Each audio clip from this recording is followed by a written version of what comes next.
네, 이런 가운데 경기 활성화를 위해 추가 경정 예산이 필요하다는 이야기가 나오고 있습니다. 미세먼지와 IMF의 권고 영향이 큰데요. 이제 자연스럽게 시선은 추경 편성이 가능한지 여부에 쏠리고 있습니다. 취재 기자가 좀 더 자세히 짚어보겠습니다. 이한승 기자가 나와 있습니다.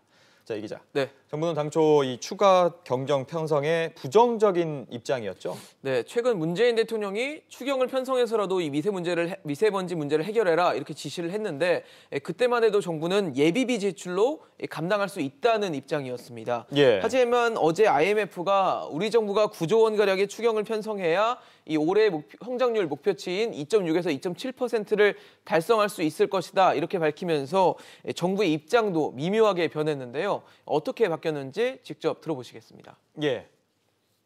미세먼지 추경이 고려가 된다면 함께 이 경제 상황에 대한 판단이 들어가서 추경이 검토가 될 수 있을 것 같습니다. 그렇다면 이제 관심은 추가 경정 편성이 가능하냐 여부일 텐데 재원은 준비돼 있습니까? 재원을 마련을 하긴 해야 되는 문제인데 쉽지는 않습니다. 지난해 정부 계획보다 더 거친 세금이 25조 4천억 원인데요. 이 중에서 올해로 2월된 10조 7천억 원의 규모의 세계 이격음에서 이 지방교부세 등을 정산하고 나면 남는 재원은 한 1천억 원 정도에 불과합니다. 예. 여기에 목적 예비비 1조 8천억 원과 또 기금 여유자금 등을 더한다고 해도 5조 원 이상을 확보하기는 쉽지 않은 상황입니다. 홍 부총리는 최근 언론과의 인터뷰에서 적자 국채 발행 등 가용한 수단을 활용해 재정을 뒷받침할 계획이다. 이렇게 말했는데요. 결국 추경을 한다면 이 빚을 늘리는 방법을 쓸 수밖에 없다는 얘기입니다. 네, 이 기자, 재원도 문제지만 지금 추경을 편성할 정도로 어려운 상황인지도 따져봐야 되지 않습니까? 맞습니다. 그게 법에 이제 조건으로 돼 있는데요. 국가재정법이라는 데 돼 있습니다. 예. 국가재정법에 보면 이 추경 편성 요건 3가지가 있는데요. 그중에서 좀 눈여겨봐야 될 부분은 지금 1번에 있는 이 전쟁이나 대규모 재해가 발생한 경우입니다.